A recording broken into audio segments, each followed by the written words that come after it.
اللہ سبحانہ و تعالیٰ کا لاکھ لاکھ شکر عظیم ہے کہ مالک الملک نے ہمیں اپنی یاد کے لیے، اپنے ذکر و فکر کے لیے یہاں اکٹھا ہونے کی توفیق عطا کی ہے۔ لاکھوں کروڑوں درود و سلام حضرت محمد مصطفیٰ صلی اللہ علیہ وسلم کی ذات اقدس پر، جن کے طفیل مالک الملک نے یہ کر نازل کیا۔ اپنے ذکر کے پروگرام کی طرف جانے سے پہلے دو چار باتیں بڑی ضروری ہیں جو آپ کے گوشت میں گزار کرنی ہے۔ مختصر سا 5-6 منٹ کا خطاب ہوگا، انشاءاللہ اس کے بعد ہم اپنے بقیہ پروگرام کی طرف جائیں۔ گرامی جیسا کہ آپ کو مسلسل کئی جملاتوں سے یہ بیان کیا جا رہا ہے کہ ادخلوا بالسلم کافۃ، کہ آپ لوگ اسلام کے اندر مکمل طور پر داخل ہو گئے۔ اس کی وجہ یہ ہے کہ انسان کو زندگی گزارنے کے لیے کسی قاعدے قانون کی ضرورت ہے۔ انسانی بقا کے لیے، انسانی زندگی کے لیے، اس کو قائم و دائم رکھنے کے لیے جو اس کی ضروریات زندگی ہیں، وہ اللہ سبحانہ و تعالیٰ نے ہمارے پیدا ہونے سے پہلے وہ پیدا کر دی۔ اگر ہمیں سانس لینے کے لیے آکسیجن کی ضرورت ہے تو آکسیجن اللہ نے پیدا کی۔ اگر کھانے پینے کے لیے اشیاء خود نوش چاہیے تو اللہ تعالیٰ نے پیدا کیا۔ زندگی کے لیے پانی انتہائی عام ہے، اللہ سبحانہ و تعالیٰ نے بے شمار پانی پیدا کیا، کوئی دریاؤں کے ذریعے، کوئی چشموں کے ذریعے، کوئی نہروں کے ذریعے، کوئی سمندروں کے ذریعے، کوئی بارش کے ذریعے، کوئی کنووں کے ذریعے، مختلف طور سے اللہ تعالیٰ نے پانی مہیا کیا۔ اس کے بعد زندگی ناممکن ہے۔ اور جو بھی ہماری جسمانی ضرورت ہے وہ اللہ سبحانہ و تعالیٰ نے عطا کیا۔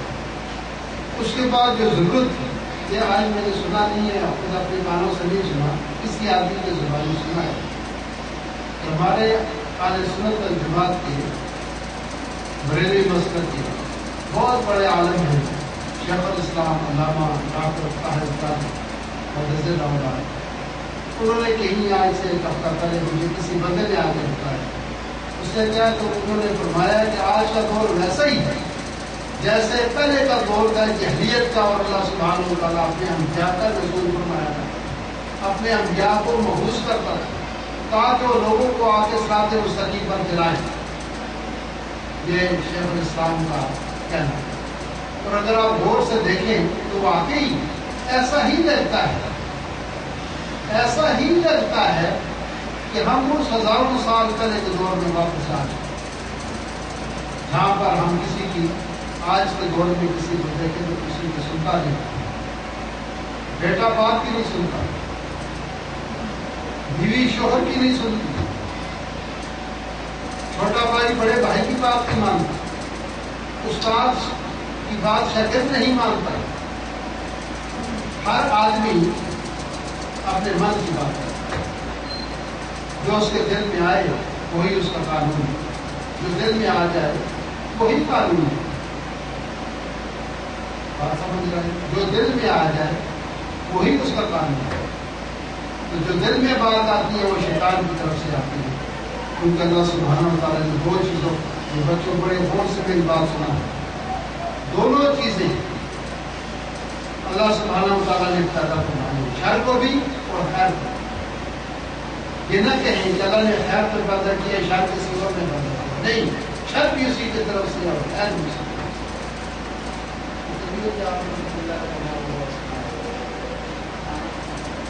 آمنت باللہ کما هو اسماء وصفات وقدرت جمیع اقرار بلسان تصدیق بالقلب، یہ وہ ہے۔ دوسرا جو ہے آمنت باللہ وملائکتہ وکتبہ ورسلہ وبالیوم الآخر والقدر خیرہ وشرہ من اللہ تعالی والبعث بعد الموت۔ اس ایمان مرسل، ایمان مجرد، یہ دونوں آپ کے سامنے پڑھیں گے۔ ان کا مقصد یہ کہ خیر بھی اسی کی طرف سے اور شر بھی اسی کی طرف سے، اور یہ یاد رکھیں کہ شر پہلے پیدا ہوا اور خیر بعد میں پیدا ہوا۔ شیطانی عمل جو ہے وہ شر ہے، اور اس شر کو جو شیطان کی طرف سے ہے وہ آدم کی تخلیق سے پہلے شیطان کی تخلیق، اور شیطان کیوں ہوا، یہ سوال یہ پیدا ہوتا ہے کہ کیوں ہوا ہے، اس کا شیطانیت کیسے ہوئی، کیسے شیطان بن گیا؟ وہ ابلیس جو تھا جو فرشتوں کا استاد تھا، اور اس کو وہ شیطانیت کا درجہ کیسے ملا؟ بڑی غور طلب بات، سوچنے کی بات۔ اس لیے اس نے انکار کیا، ماننا نہیں تھا، مانا نہیں تھا۔ جو اس کو حکم دیا گیا تھا کہ اسجدوا لآدم فسجدوا الا ابلیس، تم سجدہ کرو آدم کو، سب نے کیا مگر شیطان نے نہیں کیا۔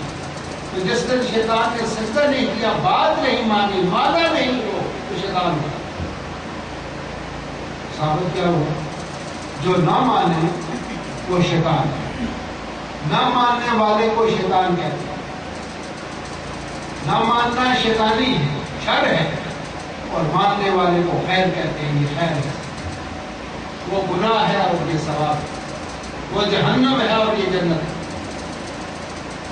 بات نہیں سمجھ آئی؟ تو شیطانیت کہاں سے پیدا ہوتی ہے، شر کہاں سے پیدا ہوتا ہے؟ نہ ماننے سے شر پیدا ہوتا ہے۔ جو مان لے پھر شر پیدا نہیں ہوتا، پھر خیر ہی ہے۔ بیٹا باپ کی مان لے، بیٹا باپ کی بات کو مان لے، بیٹی ماں کی بات کو مان لے، بیوی شوہر کا کہنا مان لے، شاگرد استاد کا کہنا مان لے، مرید پیر کا کہنا مان لے، تو پھر شر پیدا نہیں ہوتا، پھر خیر ہی ہے، پھر خیر ہی خیر ہے، پھر شر کا نام نشان ہوتا ہے۔ تو ماننے اور نہ ماننے سے خیر، نہ ماننے سے شر۔ بات کریے اپنی بات تو اللہ تعالیٰ نے شیطان کو حکم دیا تھا کہ کس چیز میں جاتا ہے، اللہ کا حکم ہے اور ہمیں اس کے حکم کو ماننا ہے۔ مسلم کہتے ہی اسی کی تسلیم کر لینے والے کو، مان لینے والے کو مسلمان کہتے ہیں۔ جو مان لے اس کو مسلمان کہتے ہیں، جو تسلیم کر لے وہ مسلم۔ تسلیم کہتے ہیں سر جھکا دینا، سرنڈر ہو جانا، مان لینا، اس کو مسلم کہتے ہیں۔ تسلیم کر لینے والے کو، مان لینے والے کو مسلمان کہتے ہیں۔ بات سمجھ آ رہی ہے؟ تو عزیزان گرامی، بات صرف اتنی ہے کہ اگر آپ اس دنیا کی فلاح بہبود چاہتے ہیں، جنتیں چاہتے ہیں، اللہ کی رضا چاہتے ہیں، اللہ کی خوشنودی چاہتے ہیں، سرکار مدینہ کی خوشنودی چاہتے ہیں، آقا دو جہاں کی غلامی چاہتے ہیں، تو پھر میرے دوستوں ایک ہی راستہ ہے، مان لو۔ کیا کرنا؟ مان لو۔ جاننا نہیں ہے، یہ بھی نوٹ کرنا، جاننا نہیں، ماننا، کیونکہ جان سکتے ہی نہیں، جان سکتے نہیں، مان سکتے۔ آقا دو جہاں نے فرمایا کہ اللہ ایک ہے۔ اب وہ بنی اسرائیل نے کہا تھا موسیٰ کو کہ اللہ کہاں ہے، کیسا ہے، ہمیں دکھاؤ، ہم اللہ کو دیکھنا چاہتے ہیں۔ ہمیں دیکھنا نہیں ہے، ہمیں ماننا ہے۔ ہم نے مان لیا کہ اللہ باپ ہے۔ حضور نے فرمایا کہ سجدہ اسی کو جائز ہے، سجدہ اور کسی کو جائز نہیں۔ ساتھ ٹکاؤ تو اپنے معبود کے سامنے، اپنے خالق کے ساتھ، اپنے رب کے ساتھ، اپنے اللہ کے ساتھ، اس کی بارگاہ میں ساتھ جھکاؤ۔ میں بھی جھکاتا ہوں، تم بھی جھکاؤ۔ میں بھی اس کو سجدہ کر رہا ہوں، تم بھی اس کو سجدہ۔ میں بھی اس اللہ کو سجدہ کرتا ہوں، تم بھی اس کو سجدہ۔ ہمیں سرکار دو عالم ہے، اللہ ایک ہے، واحد لا شریک، قل هو اللہ احد، اللہ الصمد، وہ بے نیاز ہے، لم یلد، نہ اسے کوئی جنا ہے، ولم یولد، نہ اسے کوئی جنا ہے۔ کیا ہے؟ واحد لا شریک۔ اور یہ کتاب قرآن حکیم اللہ سبحانہ و تعالیٰ کی بھیجی ہوئی کتاب ہے۔ یہ کلام اللہ کا ہے اور زبان محمد مصطفیٰ کی۔ کلام اللہ، دیکھو نا، اللہ جب بات بھی کرتا ہے تو محبوب کی زبان سے بات کرتا ہے۔ محبت اسے کہتے ہیں، جب بات بھی کرتا ہے اللہ، آپ کو مخاطب کرتا ہے، بنی نوع انسان کو مخاطب کرتا ہے، تو تو زبان اپنے محبوب کی استعمال کرتی ہے. کلام یہ اللہ کا ہے لیکن یہ زبان محمد مصطفیٰ کی.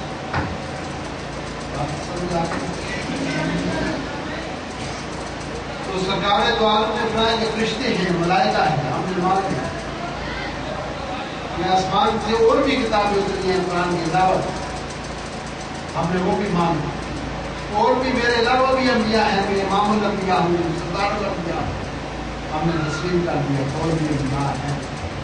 حضور نے فرمایا روز محشر ہوگا، قیامت ہوگی، سب نے اپنے اپنے اعمال کا جواب دینا ہے. ہم نے مان لیا.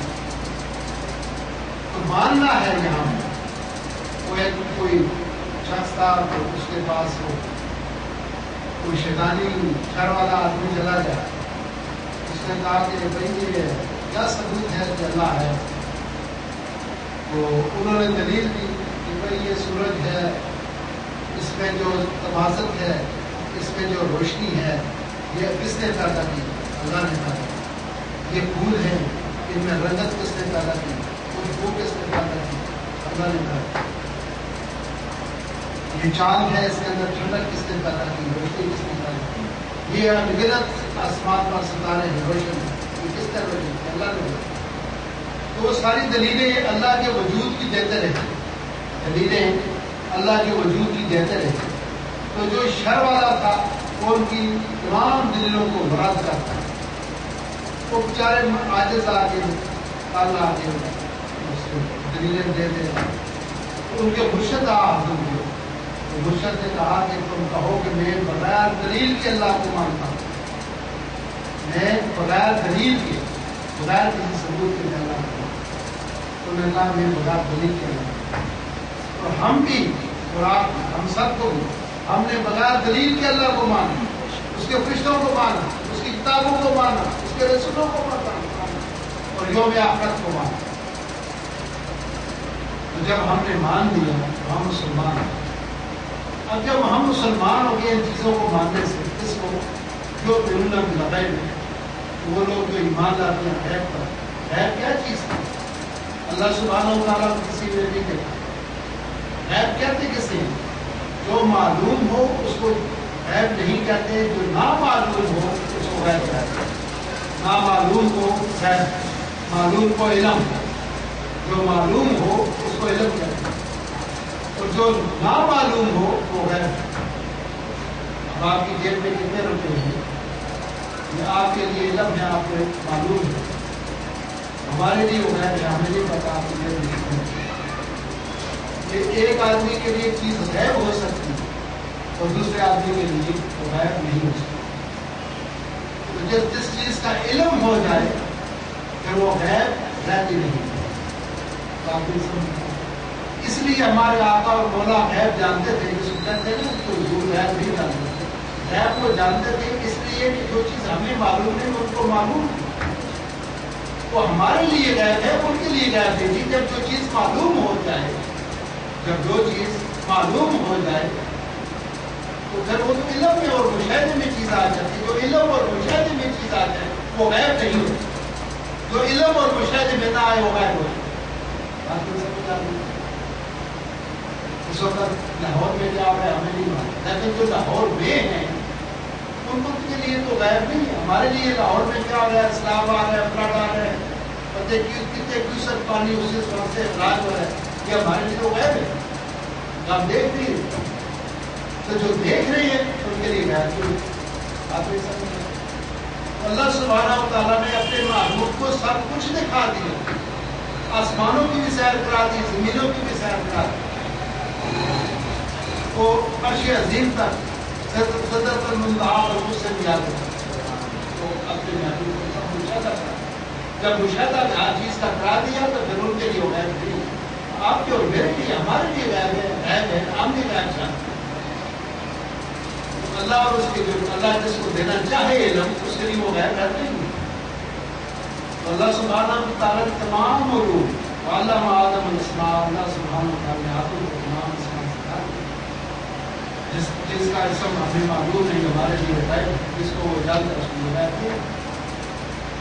دوبارہ کہنے کا مقصد یہ ہے کہ جب آپ نے یہ سب غیب پر آپ نے مان لیا، اللہ کو مان لیا، فرشتوں کو مان لیا، اللہ کی کتابوں کو مان لیا، انبیاء پر ایمان لیا، اب اس کے بعد جو اللہ کی پاک کلام کتاب اس کے اندر جو کچھ لکھا ہے اس کے اوپر عمل کرنا ہمارے لیے ضروری ہے، یہ ہمارے ایمان کا حصہ ہے۔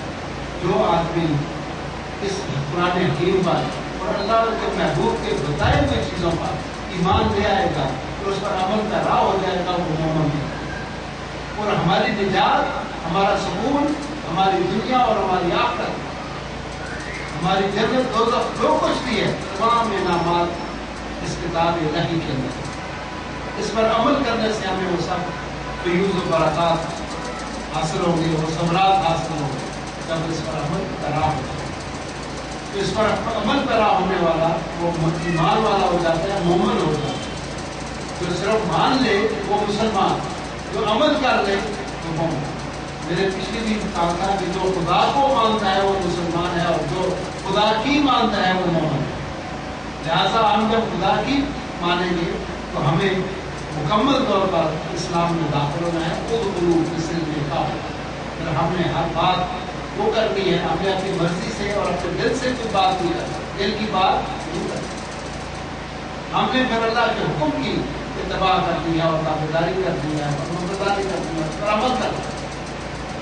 اور ہمارے ہر سوال کا جواب اس قرآن حکیم میں اور سنت رسول میں پہنچتا ہے۔ آپ کی زندگی میں کسی بھی چیز کا سوال ہو، آپ کی زندگی میں آپ پوچھنا چاہیں تو اللہ کی کتاب کو دیکھ لیں یا اس کے محبوب کے عمل کو دیکھ لیں۔ اس کے محبوب کا عمل بھی ہے قرآن ہے، کہ جس کو ہم حدیث کہتے ہیں در حقیقت وہ بھی قرآن ہے، کیونکہ اس حکم کا عمل تھا، وہ بھی تو احکام الہی کے مطابق تھا، اللہ کے عمل کے مطابق تھا۔ وہ جیسے سورہ نجم میں ما ینطق عن الہویٰ، اللہ خود فرماتا ہے کہ میرا محبوب اپنی خواہش سے کوئی بات نہیں کرتا، وہی بات کرتے ہیں جو ہم ان کو وہی کرتے ہیں۔ لہٰذا اس حکم کا جو عمل ہے وہ سارا قرآن ہے۔ تو عزیزان گرامی، کوئی بھی ہمارا سوال ہو، یہ قرآن پاک ہو رہا ہے، بڑی بات تو میں نے پہلے کہا کہ ہمیشہ کرتا ہوں، معافی منگاتا ہوں۔ آج میں خاص بات آپ سے کروں گا، چھوٹی سی۔ اللہ سبحانہ و تعالیٰ اس قرآن حکیم میں یہ فرماتے ہیں، قل اعوذ برب الفلق من شر ما خلق ومن شر غاسق اذا وقب ومن شر النفاثات في العقد ومن شر حاسد اذا حسد۔ یہ بڑی عام بات ہے اس پوری سورہ مبارکہ میں۔ یہ بہت بات جس کی آپ کی توجہ میں اس طرف لے جانا چاہتا ہوں، وہ ہے من شر حاسد اذا حسد۔ حسد ایک ایسی چیز ہے، حسد کسے کہتے ہیں؟ حسد وہ چیز ہے کہ ایک چیز آپ کے پاس ہے اور آپ کے بھائی، آپ کے دوست، آپ کے عزیز کے پاس وہ چیز نہیں ہے، تو وہ یہ سوچتے اس کو ایک جلن اس کے اندر پیدا ہوتی ہے۔ وہ کہتا ہے کہ اگر یہ قلم میرے پاس نہیں ہے، یہ ٹوپی میرے پاس نہیں ہے، گاڑی میرے پاس نہیں ہے، یہ تو منزلہ عمارت میرے پاس نہیں ہے، تو پھر یہ اس کے پاس بھی نہیں ہوگی، اس کے پاس بھی نہیں ہوگی۔